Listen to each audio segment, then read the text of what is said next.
City hope church के लोगों, आपको मेरी तरफ से, जो मुझे नहीं जानते हैं, मेरा नाम एरल। यह मेरे लिए आदर और सम्मान की बात है कि मैं आपके साथ वचन बांटूं। विशेष रीति से इस सुबह एक नई श्रृंखला शुरू करने को लेकर राय ने कई बार मुझे कहा कि मैं आऊं और आपके साथ बातें, लेकिन मुमकिन नहीं हो। लेकिन अब की बार यह हो पा रहा है क्योंकि इस तरीके से वीडियो के द्वारा आसान हो। इस कलीसिया में मेरे कई दोस्त है और उनमें से गहराई से प्रेम कर हम सभी, मैं जो बांटने वाला हूँ उसे आशीष पाएंगे। यह बांटने के लिए बहुत ही मैं उत्साहित। आइए हम वचन की ओर बढ़ते हैं। हम इस सुबह लूका 1 के 5 से 25 वचन को देखेंगे। यह लंबा गद्यांश है, लेकिन मुझे जो आधे घंटे का समय दिया गया है उसमें मैं समझाने की उम्मीद करता हूँ। मैं एक एक वचन नहीं सिखाने वाला हूँ, लेकिन कुछ बातें हैं जो मैं महसूस की है जैसे मैं इन वचनों को पढ़ा, परमेश्वर ने मेरे हृदय पर रखी। हम सब के लिए उन्हीं को मैं बताऊंगा। मैंने इनके द्वारा आशीष पाया है और मेरा भरोसा है कि ये आपको भी आशीषित करेगा। तो आइए इस गद्यांश को हम पढ़े। लूका 1 5 से 25। यहूदियों के राजा हेरोदस के समय अबियाह के दल में जकरियाह नाम का एक याजक था और उसकी पत्नी हारून के वंश की थी, जिसका नाम एलीशिबा था। और वे दोनों परमेश्वर के सामने धर्मी थे और प्रभु की सारी आज्ञाओं और विधियों पर निर्दोष चलने वाले थे। उनके कोई भी संतान न थी, क्योंकि एलीशिबा बांझ थी और वे दोनों बूढ़े थे। जब वह अपने दल की पारी पर परमेश्वर के सामने याजक का काम करता था, तो याजकों की रीति के अनुसार उसके नाम पर चिट्ठी निकली कि प्रभु के मंदिर में जाकर धूप जलाए। और धूप जलाने के समय लोगों की सारी मंडली बाहर प्रार्थना कर रही थी कि प्रभु का एक स्वर्गदूत धूप की वेदी की दाहिनी ओर खड़ा हुआ उसको दिखाई दिया। और जकरियाह देखकर घबराया और उस पर बड़ा भय छा गया। परंतु स्वर्गदूत ने उसे कहा, हे जकरियाह, भयभीत न हो, क्योंकि तेरी प्रार्थना सुन ली गई है और तेरी पत्नी एलीशिबा से तेरे लिए एक पुत्र उत्पन्न होगा और तू उसका नाम यूहन्ना रखना। और तुझे आनंद और हर्ष होगा और बहुत लोग उसके जन्म के कारण आनंदित होंगे, क्योंकि वह प्रभु के सामने महान होगा और दाखरस और मदिरा कभी न पिएगा और अपनी माता के गर्भ ही से पवित्र आत्मा से परिपूर्ण हो जाएगा।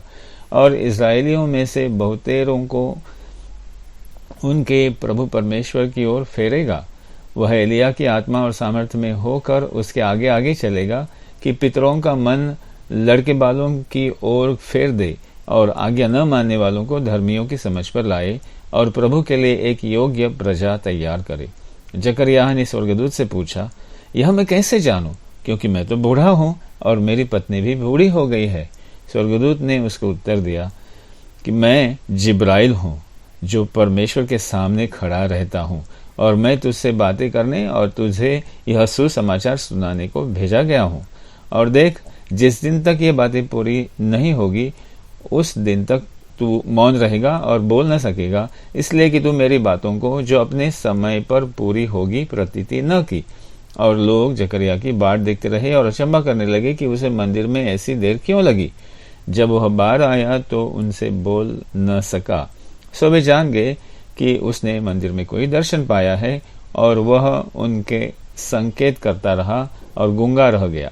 जब उसकी सेवा के दिन पूरे हुए तो वह अपने घर चला गया। इन दिनों के बाद उसकी पत्नी एलीशिबा गर्भवती हुई और 5 महीने तक अपने आप को यह कह के छिपाए रखा कि मनुष्यों में मेरा अपमान दूर करने के लिए प्रभु ने इन दिनों में कृपा दृष्टि करके मेरे लिए ऐसा किया है। आइए हम प्रार्थना करते हैं। प्रभु यीशु, इस दिन के लिए धन्यवाद करता हूँ। धन्यवाद कि तूने यह अद्भुत बाइबल हमें दिया है इसके लिए, और यह हम इसे पढ़कर सीख सकते हैं और हमारे जीवन पर लागू कर सकते हैं, जो प्रतिदिन हमें बदलता है और आपके जैसे होने के लिए मदद करता है। धार्मिकता के हर एक स्तर के दूसरे स्तर पर लेकर जाता है। प्रभु यीशु, मैं तेरे भाई बहनों के लिए धन्यवाद करता हूँ। और प्रभु, जैसे इस सुबह तेरे वचनों को सुनते हैं, हमें मदद कर, हमारी आंखें खुली रहे, हमारे कान खुले रहे, हमारे मन भी समझने के लिए खुले रहे और हमारे हृदय स्वीकार करने के लिए खुले रहे। जो तू इस सुबह हमें देने वाला है उसे हम पाने के लिए तैयार है। प्रभु, तू अद्भुत परमेश्वर है। सारी महिमा और सारा आदर तेरा है। यीशु के नाम में हम प्रार्थना करते हैं, आमीन। हम इस संदेश के मुख्य भाग में जाने से पहले मैं बताना चाहूँगा कि यह किताब लूका ने लिखी थी। अपने दोस्त के लिए। उसका नाम था थियोफिलुस, जो एक उच्च स्तर का अधिकारी होगा। लूका खुद एक डॉक्टर था। अब लूका और प्रेरितों के काम दोनों थियोफिलुस के लिखे थे, जो यीशु के बारे में अधिक जानना चाहता था। यीशु ने क्या किया उसके बारे में जानना चाहता था, और कलीसिया के बारे में, और कैसे उसकी शुरुआत हुई, और हर एक बात जो मसीहत से जुड़ी थी उन समयों में वो बारीकी से जानना चाहता था।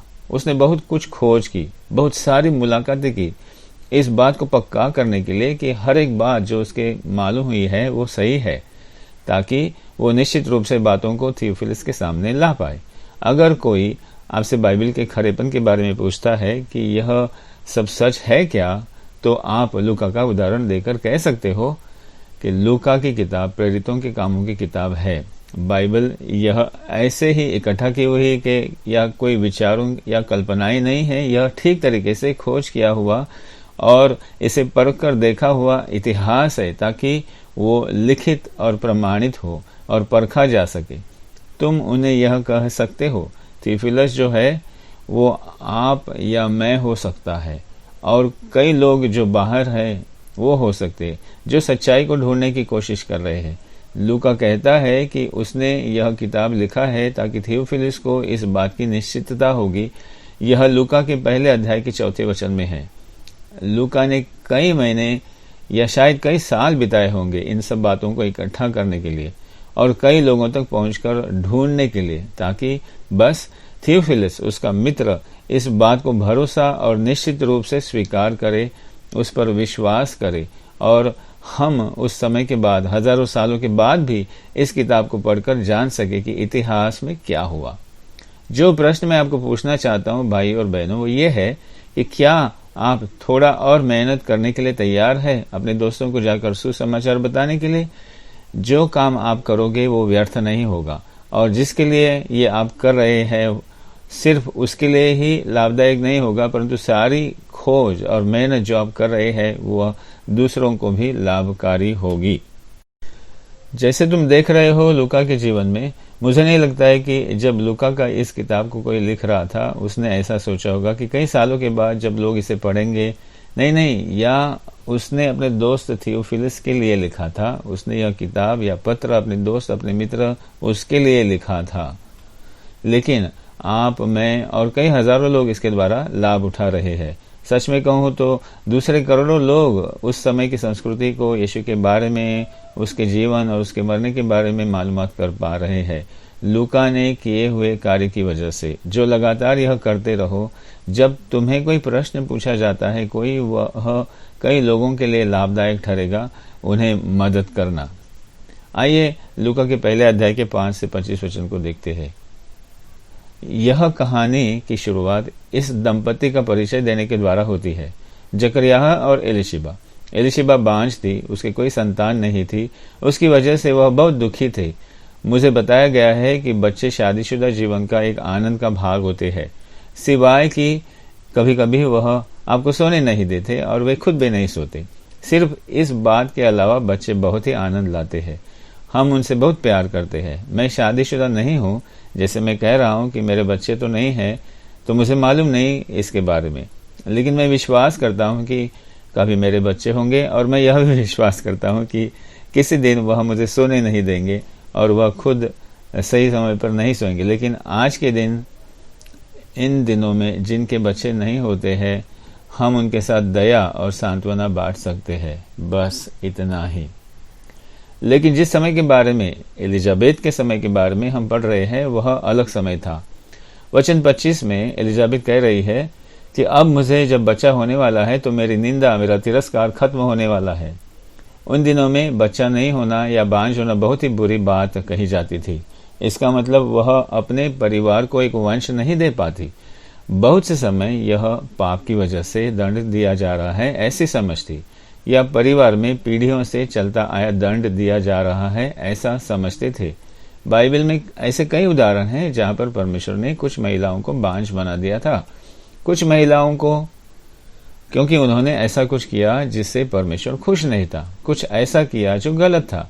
जैसे तुम पढ़ते हो मिकल, शाऊल की बेटी की कहानी को राजा की किताब में, जब उसने दाऊद को नीची नजर से देखा, जब वह परमेश्वर की आराधना कर रहा था। वह एक पागल मनुष्य की तरह नाच रहा था। परमेश्वर का निवास स्थान वापस लौट कर आया था और दाऊद आनंद से भरा था। तब मिकल ने उसकी ओर देखा और दाऊद के पास देखकर उसने कहा, तुम तो राजा हो और तुम यह कर रहे हो, लोगों के सामने एक पागल की तरह नाच रहे हो।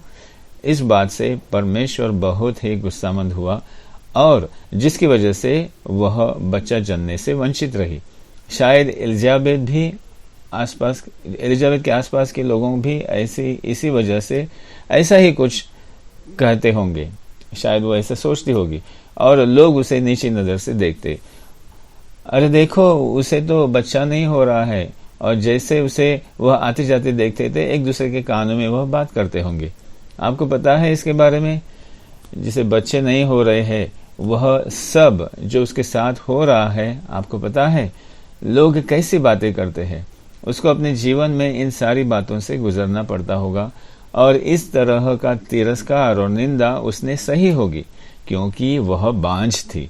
और मैं कल्पना कर रहा हूँ, सोच रहा हूँ, अगर इन दिनों में ऐसा नहीं भी हुआ तो भी एलिजाबेथ ने दूसरे लोगों को उसकी तरफ देखते हुए देखा होगा, एक दया दिखाते हुए। एक दया दिखाना एक बहुत ही अपमान करने वाली बात है जो तुम किसी और को कर सकते हो। इसका कारण कुछ भी हो, मूलभूत बात यह है कि वहां पर निंदा थी, तिरस्कार था। वह बात उसे पसंद नहीं आई, उससे अच्छा नहीं लगा।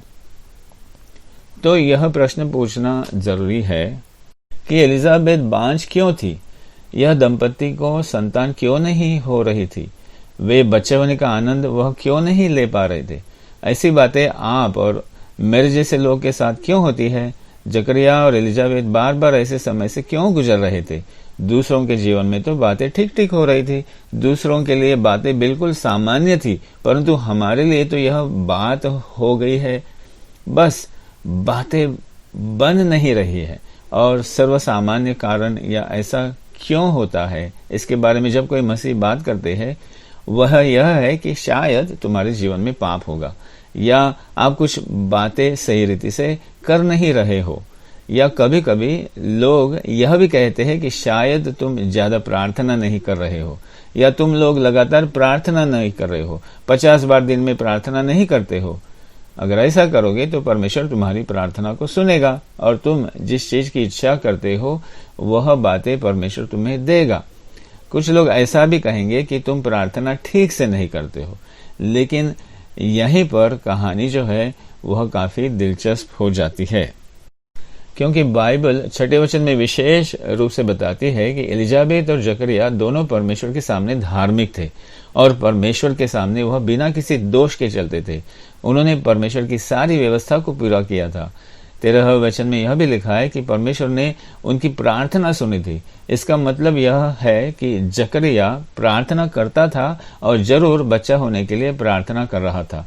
आधुनिक विज्ञान पर उस समय नहीं था ताकि जांच पड़ताल करे, टेस्ट करे कि क्या मुश्किल है। और इसमें और जोर देने के लिए बाइबल में लिखा है कि वह बुजुर्ग थे, वह बूढ़े थे और अपने उम्र में काफी बूढ़े हो गए थे। हमें सबको पता है और हम जानते हैं कि एक ठराविक विशेष आयु के बाद पुरुष या स्त्री बच्चे को जन्म नहीं दे पाते हैं और ऐसा बूढ़ा शरीर उसके द्वारा यह मुमकिन नहीं होता, और लोग तो बच्चे होने की आशा को भी खो बैठते हैं। एलिजाबेथ और जकरिया ऐसे स्थिति में थे। अब बात ऐसी है, एलिजाबेथ पाप की वजह से बांझ नहीं थी, परंतु परमेश्वर की योजना उसके जीवन में थी, इसलिए वह बांझ थी। आमीन। परमेश्वर इस स्थिति का उपयोग करना चाहता था उसकी महिमा के लिए। सब बुरी बातें हमारे साथ होती है, वह इसलिए नहीं होती है कि पाप है या परमेश्वर हमें दंड देना चाहता है। हाँ, ऐसा समय होता है, पाप की वजह से हमें उसका भुगतान करना पड़ता है और हमें परिणाम भी होते हैं, जिसके बारे में मैं बाद में बताऊंगा। परंतु इस स्थिति में लोग और ऐसी स्थिति से गुजरना पाप की वजह से नहीं है, और परमेश्वर ऐसा नहीं है जो डंडा या लाठी लेकर तुम्हारे पीछे पड़ता है यह कहते हुए, आज तुमने 3 बार प्रार्थना नहीं की, चलो आओ। यह उसी का परिणाम है। तुम 2 हफ्ते कलीसिया में नहीं गए और उसकी वजह से मैं तुम्हें दंड देने वाला हूं। परमेश्वर ऐसा नहीं करता है। बाइबल अक्सर हमें बताती है कि परमेश्वर दयालु है, करुणा से भरा हुआ है, विलंब से क्रोध करता है। एक के बाद एक कई ऐसे वचन हैं इसके बारे में बताते हैं। भजन 103 का 8वां वचन कहता है, 145 का 8वां वचन कहता है, निर्गमन का 45 का 6वां वचन कहता है, 2 पत्रस 3 का 9वां वचन कहता है कि परमेश्वर हमारे प्रति धीरजवंत है। इस बात को हमें समझना बहुत ही महत्वपूर्ण है। सब बुरी बातें पाप की वजह से या परमेश्वर ने दिए हुए दंड की वजह से नहीं होती है। अय्यूब जो दुख उठाता है उसके बारे में आपको पता है। अय्यूब ने उसकी किताब में उसने पाप किया, उसकी वजह से उसे दुख नहीं हुआ। एलिजाबेथ का बांझपन इसलिए नहीं था कि उसने कुछ पाप किया। पौलुस के शरीर में जो कांटा था वह इसलिए नहीं था कि उसने कुछ पाप किया। और एक बात जो हमें जानना जरूरी है वह यह है कि हाँ, कुछ बुरी बातें हमारे साथ होती है पाप की वजह से। जैसे मिकल को लेकर मैंने बताया, उसने दाऊद को तुच्छ नजर से देखा उसकी वजह से, और दाऊद परमेश्वर की आराधना कर रहा था और परमेश्वर की आराधना करने वाले को तुच्छ नजर से उसने देखा था। इजराइल के लोग जंगल में यहां वहां भटक रहे थे। मूसा को वाचा की भूमि में प्रवेश करने को नहीं मिला क्योंकि उसने परमेश्वर की आज्ञा को नहीं माना था और उसने बातों को अपने हाथ में ले लिया था। और एक चीज जो हमें समझना है वह यह है, कभी कभी हमारे साथ बुरी बातें इसलिए होती है कि हम इस गिरे हुए संसार में जीते हैं। बीमारी, विनाश की बातें, ऐसी कई बातें होती है इसलिए कि हमारा शरीर कम होते जाता है और संसार और धरती इस प्रकार से कमजोर होते जा रही है और इसके साथ बुरा व्यवहार किया जाता है। ऐसा नहीं कि 200 साल पहले ऐसी बातें नहीं होती थी। पानी कम होते जा रहा है, बर्फ पिघल रहा है, यह जो धरती है वह धीरे धीरे उसकी उम्र कम होती जा रही है। और इन सारी बातों में, इन सभी चीजों में हमें समझने की आवश्यकता है, हमें मालूम करने की आवश्यकता है। और इन सारी चीजों में भले ही वह कितनी बुरी क्यों न हो और वह कितना भी बुरा क्यों न हो, उसका कारण कुछ भी क्यों न हो, जो तुम्हारे जीवन में हो रहा है उसमें परमेश्वर की योजना है। आमीन। जो परमेश्वर में विश्वास करते हैं उनके लिए सभी बातें लाभदायक ही होती है। रोमियो का 8वां अध्याय का 28वां वचन, तुम सब जो बुरा हो सकता है उसके बारे में सोचो और सबसे बुरी जो बात हो सकती है उसके बारे में सोचो, और इस बात को आप जान लो कि वह जो बुरा हो रहा है वह परमेश्वर उसे लेकर हमारी भलाई के लिए ही उसका इस्तेमाल कर सकता है और उसका मकसद जो हमारे जीवन में है वह पूरा होने के लिए। आमीन। और इन सब में उसका आखिरी उद्देश्य यह है कि उसकी महिमा प्रकट हो। एलिजाबेथ को लेकर भले ही उसमें बहुत ही बड़ा मकसद था, फिर भी क्योंकि हम उसकी कहानी को जानते हैं, लेकिन एलिजाबेथ को अपनी कहानी मालूम नहीं थी। क्या होने वाला है उसे पता नहीं था, उसका जीवन कहाँ जा रहा है। लेकिन जिस काल में या जिन सालों में उसने बांझपन से गुजर रही थी उसे बहुत ही बुरा लगा होगा। हम भी एकदम से थक जाते हैं बुरे समय की वजह से, जब भयानक चीजें हमारे साथ होती है तब। लेकिन मैं आपको एक बात का आश्वासन दे सकता हूं कि परमेश्वर की एक योजना और एक मकसद है आपके जीवन में और मेरे लिए, और ऐसी स्थिति में भी परमेश्वर का मकसद पूरा होता है, हमारी कोई सी भी स्थिति क्यों न हो। और एलिजाबेथ के साथ एक दुनिया को बदल देने वाली ऐसी ही घटना होने को थी उसके द्वारा। किसको पता है, शायद तुम्हारा जो बांझपन है या तुम जिस स्थिति से गुजर रहे हो, और परमेश्वर इसका इस्तेमाल उसकी महिमा के लिए करने वाला है और परमेश्वर आने वाले इतिहास को बदलने के लिए उसका इस्तेमाल करने वाला है। पौलुस रोमियो के अध्याय में बताता है कि उसके शरीर में कांटा है। उसने परमेश्वर को कई बार कहा कि प्रभु कृपा करके इस कांटे को मेरे शरीर से दूर कर, लेकिन परमेश्वर ने ऐसा नहीं किया। उसके बदले में परमेश्वर ने उसे कहा कि मेरा अनुग्रह तुम्हारे लिए काफी है और मेरा सामर्थ्य तुम्हारी कमजोरी में कार्य करेगा। आमीन। भाई और बहनों, जब तुम कुछ बातों के लिए इंतजार कर रहे हो या चमत्कार होने के लिए रुके हो, एक चीज को हमें समझना है कि उसका अनुग्रह हमारे लिए काफी है। उसका अनुग्रह हमारे लिए काफी है। जब हम इस बात को समझते हैं तब हर बात को देखने का नजरिया बदल जाता है और बहुत कठिन और मुश्किल और बांझपन की स्थिति में भी परमेश्वर वादा नहीं करता है या कभी वादा नहीं किया है कि हमारा जीवन बिना किसी समस्या से होगा, लेकिन एक बात का वादा जरूर करता है कि हमारा जीवन उसके अनुग्रह से भरा हुआ है। हमें वादा करता है कि हमारा जीवन आशा से भरा रहेगा और हम अद्भुत और अलौकिक बातें होने की उम्मीद कर सकते हैं, अलौकिक बातों की उम्मीद कर सकते हैं और छुटकारे की उम्मीद कर सकते हैं। जकरिया और एलिजाबेथ ने बहुत कोशिशें की थी। मैं आपको पूछना चाहता हूं कि आपकी कोई सी भी स्थिति क्यों न हो जिससे आप गुजर रहे हो या आपका परिवार गुजर रहा है, क्या तुमने कोशिश करना छोड़ दिया? क्या तुमने आशा करना छोड़ दिया या रुके रहना छोड़ दिया ताकि परमेश्वर का चमत्कार हो? तुम्हारे जीवन में हार नहीं मानो। ऐसा मत समझो कि तुमने सब कुछ खो दिया है और सब कुछ खत्म हुआ है। तुम्हारे जीवन में होने वाला है चमत्कार, बस अब करीब है और परमेश्वर उसे जरूर करेगा। उसके अपने सही समय में वह जरूर करेगा। तुम्हारा तिरस्कार और तुम्हारी निंदा को वह दूर करेगा। नीति वचन 3 का 5वां और 6वां वचन कहता है, अपने संपूर्ण मन से परमेश्वर पर भरोसा करना और अपनी समझ का सहारा न लेना। सब बातें उसको स्मरण करके करना, तब तुम्हारे लिए वह सीधा मार्ग बनाएगा। क्या तुम उस पर भरोसा करने के लिए तैयार हो? क्या तुम उसका इंतजार करने के लिए तैयार हो जो तुम्हारे जीवन में चमत्कार करने वाला है? अगर वह नहीं भी होता है तब भी क्या तुम फिर भी उस पर भरोसा करते रहोगे? क्योंकि वचन में यही लिखा है, अपने संपूर्ण हृदय से परमेश्वर पर भरोसा करो, अपनी समझ का सहारा न लो। तुम्हारी समझ कुछ भी क्यों न हो, आप कितना भी निराशा महसूस कर रहे हो, तब भी क्या तुम परमेश्वर पर भरोसा करने के लिए तैयार हो? क्या तुम अपना क्रूस उठाकर उसके पीछे चलोगे? जिस बांझपन से तुम गुजर रहे हो उसके बावजूद बाइबल हमें बताती है, मत्ती 11 के 28 से 30 वचन में यीशु कहता है, मेरा जुआ सहज है और मेरा बोझ हल्का है। क्या तुम्हारी क्रूस को उठाकर उसके पीछे चलने के लिए तैयार हो? लेकिन पौलुस को लेकर यही बात है। वह दुख के बारे में बताता है, मृत्यु के बारे में बताता है और मुश्किलों को लेकर बताता है।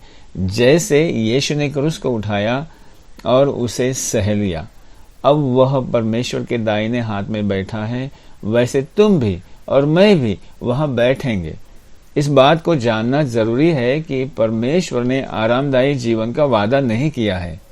ऐसा वादा नहीं किया है कि कोई दुख नहीं होगा, कोई पीड़ा नहीं होगी, लेकिन एक बात का वादा उसने किया है, एक दिन जब हम उनके साथ होंगे तब कोई दर्द नहीं होगा, कोई बीमारी नहीं होगी। क्या तुम उस पर भरोसा करने के लिए तैयार हो? यीशु ने क्रूस को सह लिया, उसने उस पर विजय पाया और अब परमेश्वर के दाहिने ओर जाकर बैठा है। और वैसे ही तुम और मैं भी, तुम्हारा बांझपन कैसा भी क्यों न हो, तुम्हारी कोई सी भी स्थिति क्यों न हो, कैसा भी तुम्हारा क्रूस क्यों न हो, इस बात को याद रखो कि परमेश्वर को इसके बारे में पता है कि परमेश्वर ने ऐसा होने को दिया है, परंतु परमेश्वर तुम्हें वहां से बाहर निकाल कर लाएगा उसकी महिमा के लिए। परमेश्वर को क्रूस के बारे में मालूम था और उसका कार्य होने को दिया। यीशु क्रूस पर चढ़ाया गया, उसने दुख उठाया, वह काफी दर्द से भरा हुआ था, उसका तिरस्कार किया गया था, फिर भी परमेश्वर ने उसे विजय दे दिया। और उसी तरह परमेश्वर तुम्हें और मुझे दूसरी तरफ विजयी बनाकर बाहर निकालेगा। बात ऐसी है कि अभी वह आपके जीवन में कार्य कर रहा है और तुम विजयी होकर बाहर आओगे। मैं चाहता हूं कि अनंत काल की ओर हमारी नजर झुक जाए, क्योंकि हम जानते हैं कि यह संसार धीरे धीरे खत्म हो रहा है। एक दिन यह आगे बढ़ने से रुक जाएगा, परंतु जैसे मैंने तुम्हें कहा, यीशु ने जीत को हासिल किया है, और एक दिन जब धरती पर यह हमारा समय खत्म होगा, तब हम भी उसकी मधुर विजय आनंद को चख लेंगे। हम भी उस मधुर मधुर विजय का अनुभव करेंगे। वहां पर कोई दर्द नहीं होगा, वहां पर कोई दुख की बात नहीं होगी, वहां और कोई बांझपन नहीं होगा। क्या तुम उस पर भरोसा करने के लिए तैयार हो? और उसका जो उद्धार है उसको लेकर क्या तुम तैयार हो? और एक बात हमें समझना आवश्यक है, वह यह है, क्योंकि हम बाइबल को एक किताब के बाद दूसरे किताब को पढ़ते जाते हैं, तो उसके बीच में जो समय बीता है उसके बारे में हम समझ नहीं पाते हैं। पुराने नियम का जो आखिरी भविष्यद्वक्ता था और जिसका नाम मलाकी था, और उसके समय से अभी तक का जो समय इतिहासकार उसे खामोशी का समय कहते हैं, उस समय में परमेश्वर ने कुछ बातें नहीं की। करीबन 500 साल तक परमेश्वर ने कुछ बातें नहीं की। इस समय के दौरान इन लोगों ने इस महान परमेश्वर के बारे में सुना था कि उसने कई बड़े चमत्कार किए थे। लाल समंदर को दुभागा था, इजराइल को लेकर ऐसे अद्भुत चमत्कार किए थे, एलियाह और एलिशा की कहानी, लेकिन उन्होंने यह बातें देखी नहीं थी या परमेश्वर की आवाज को सुना नहीं था। वह परमेश्वर की आराधना करते थे, उसके सारे उत्सव मनाते थे, लेकिन परमेश्वर के साथ व्यक्तिगत मुलाकात नहीं हुई थी। जकरिया भले ही वह याजक था तब भी, और ऐसा मैं समझ रहा हूं कि उसको परमेश्वर के सभी वचन मालूमात होंगे, उसकी पूरी मालूमात होगी अच्छी तरह से, और साधारण लोगों से कई गुना ज्यादा, क्योंकि वह याजक था।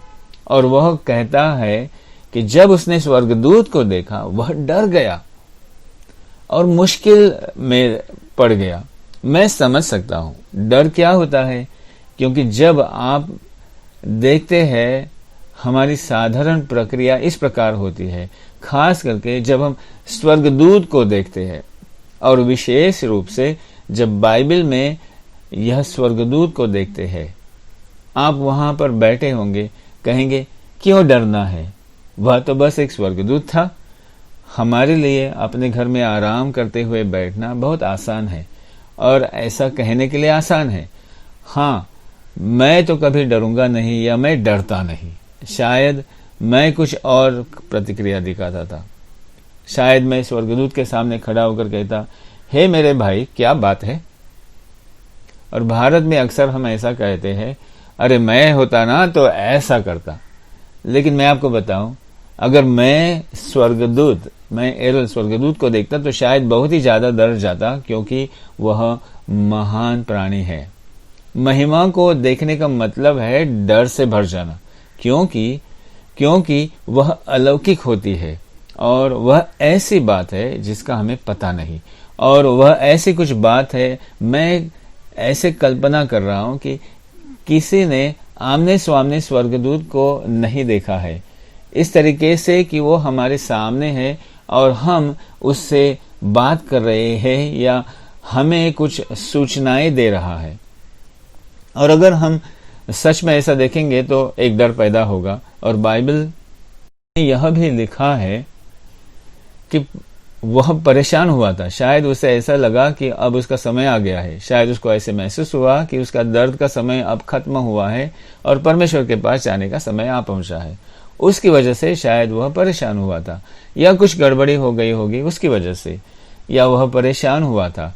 बात ऐसी है कि भले जकरिया ने याजक का काम किया था, तब भी वह परमेश्वर के मंदिर में जा सकता था, पवित्र स्थान में वहां पहुंच सकता था, मंदिर के एकदम भीतरी भाग में वह प्रवेश कर सकता था। वह ऐसा था जो सारे वचनों को ठीक ठीक जानता था, और फिर भी उसने भरोसा नहीं किया। उसने उन सारी चीजों के बारे में पढ़ा था और सुनी भी थी, परंतु उसे ऐसा अनुभव नहीं किया था। भाइयों और बहनों, हम बहुत ही पवित्र बन सकते हैं या अच्छे मसीह हो सकते हैं। हम अच्छे मसीही इस प्रकार से जाने जा सकते हैं। परंतु सामर्थ्यशाली मसीह जीवन तब होता है या आता है जब हम परमेश्वर के साथ मुलाकात करते हैं या हमारी मुलाकात परमेश्वर से होती है तब। तुम किसी और के अनुभव के द्वारा जीवन नहीं जी सकते या किसी के उधार लिए हुए अनुभव के द्वारा तुम नहीं जी सकते। और ऐसा ही कुछ जकरिया के साथ हुआ। उसका अपना खुद का ऐसा परमेश्वर के साथ मुलाकात होने का अनुभव नहीं था। मैं आपको यह प्रश्न पूछना चाहता हूं, क्या आपने परमेश्वर के साथ इस प्रकार मुलाकात का अनुभव किया है? इस प्रकार का अनुभव आपने कभी किया है? उसके सामर्थ्य का, उसके प्रेम का अनुभव आपने कभी किया है? उसका अनुग्रह, उसकी करुणा, क्या उसका अनुभव आपने किया है? स्वर्गदूत को देखना, यीशु के चरणों के पास बैठना, क्या आपने ऐसी बातों का अनुभव किया है? उसके प्रेम का, उसके अनुग्रह का, उसके सामर्थ्य का आपके जीवन में? जकरिया को इन सारी बातों का ज्ञान था, समझ थी, पर उसने ऐसी महिमा भरी महान बात स्वर्गदूत से सुनी कि वह पिता बनने वाला है और वह उस बात को बहुत चाहता भी था। और स्वर्गदूत ने उसे ऐसा नहीं कहा कि उसे बच्चा होने वाला है, नहीं नहीं नहीं, यह साधारण से बच्चे के बारे में नहीं था। उसने कहा, देख, तुम इतने लंबे समय तक रुके रहे, इतनी सारी प्रार्थनाएं तुमने की है, तुम भले इंसान हो, तुम्हें बच्चा होने वाला है, इतिहास को बदलने वाला है। और उसने स्वर्गदूत को पूछा, मैं बता रहा हूं आपको, यह भविष्यद्वक्ता नहीं था या कोई साधारण सा मनुष्य नहीं था जिससे उसने बात की, वह स्वर्गदूत था, एक महिमा में स्वर्गदूत। स्वर्गदूत को पूछा, क्या तुम्हारे पास कोई चिन्ह है? उसने स्वर्गदूत को पूछा, एक चिन्ह को लेकर मांगा। और स्वर्गदूत जो महिमा से भरा हुआ है उसके पास देखकर वह कहता है, देख भाई, मैं तुम पर भरोसा नहीं करता हूं, मुझे एक निश्चित बात चाहिए, क्या सच में यह होने वाला है? क्या आप कल्पना कर सकते हैं? अगर मैं वहां होता, उस स्वर्गदूत को देखकर ऐसा होता, तुम जो भी बोल रहे हो, हाँ हाँ हाँ, तुम जो भी बोल रहे हो। और जकरिया उसे पूछ रहा है कि क्या सबूत है तुम्हारे पास या क्या पक्की बात है तुम्हारे पास? हम में से ऐसे कई है, वह इस प्रकार से कहते हैं, अगर परमेश्वर मेरे सामने आकर कहता है, जैसे बादल हट जाए और स्वर्गदूत वहां पर है, और कुछ बड़ी बातें अगर हम देखते तब हम विश्वास करते। लेकिन मुझे इस बात को लेकर शक होता है। हमें विश्वास होना आवश्यक है। परमेश्वर क्या कह रहा है, वह क्या बोल रहा है, जब तक वह उसके वचन के अनुसार है, हमें उस बात को लेकर विश्वास करना आवश्यक है। अगर किसी बात का हृदय विश्वास करने वाला होता ही नहीं है, तब वो विश्वास नहीं करेगा। तुम लोगों को सबूत के बाद और सबूत दिखाओगे, तुम उन लोगों को सबूत के बाद सबूत दिखाओगे, तब भी वह कुछ कमी महसूस करेंगे।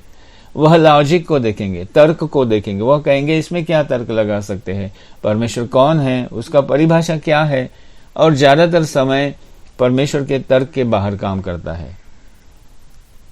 वह कौन है और वह क्या कर सकता है, ज्यादातर समय, मैं ऐसा नहीं कह रहा हूं कि हर समय, परंतु ज्यादातर समय वह तर्क के बाहर, मैं ऐसा नहीं कह रहा हूं कि हर समय, वह उसका कार्य होता है और सारे स्त्री पुरुष उसे समझ नहीं पाते हैं। और वह अगर ऐसी बात नहीं होती जो हमारी समझ के परे है, तो फिर वह महिमा भरी बात ही नहीं होती और परमेश्वर को महिमा नहीं मिलती। चंगाई की बातों को लेकर वहां कोई तर्क वितर्क करने वाली बातें नहीं है।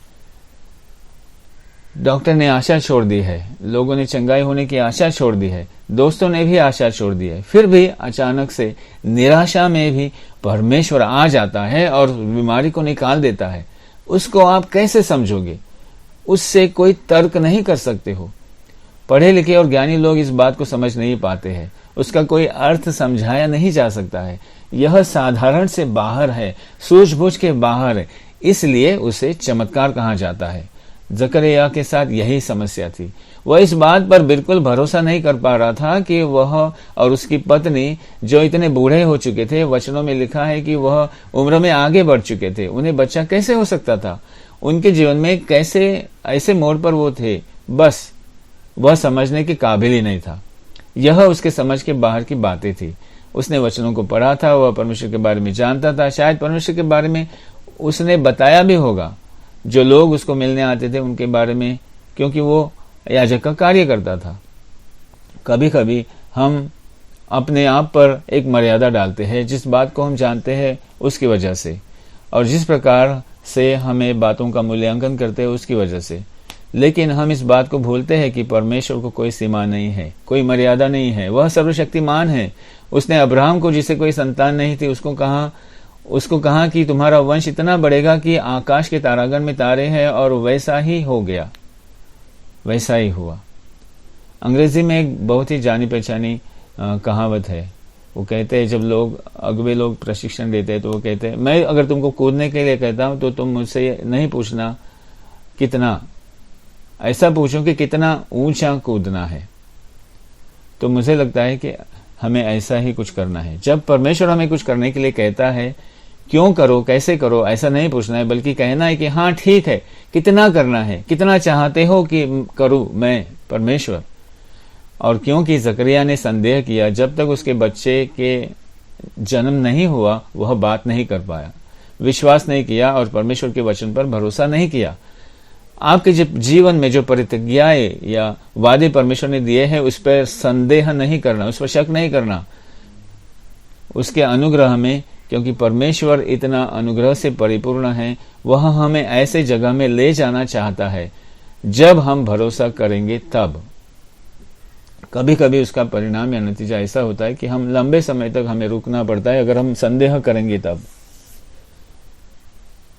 क्या तुम जीवन के ऐसे कठिन समय में भी उस पर भरोसा करोगे? ऐसी बांझ की स्थिति में भी तुम उस पर भरोसा करोगे? तुम्हारी अब किसी भी कैसे भी क्यों न हो, तुम कैसे भी क्यों न हो, कितने भी कठिनाई में क्यों न हो, परमेश्वर पर भरोसा करने के लिए तैयार हो जाओ। परमेश्वर यह जो बुरी स्थिति, कठिन स्थिति है, उसमें से तुम्हें बाहर निकालेगा। अगर तुम नहीं भी विश्वास करते हो तब भी परमेश्वर पर भरोसा करो। क्या तुम तैयार हो? वह चमत्कार की बात है जो तुम्हारे जीवन में होने के लिए है। क्या तुम तैयार हो? अगर तुम नहीं हो तो मैं तुम्हें बताना चाहूंगा, तैयार हो जाओ, क्योंकि परमेश्वर कुछ करने वाला है चमत्कार के तौर पर, अलौकिक बात। बहुत बहुत धन्यवाद। मेरा विश्वास है तुमने आशीष पाया है, और मैं विश्वास करता हूं कि तुम्हारा सप्ताह आशीष भरा रहे और आने वाला समय, क्रिसमस का समय भी आशीष भरा रहे। प्रभु आपको आशीषित करे। आमीन।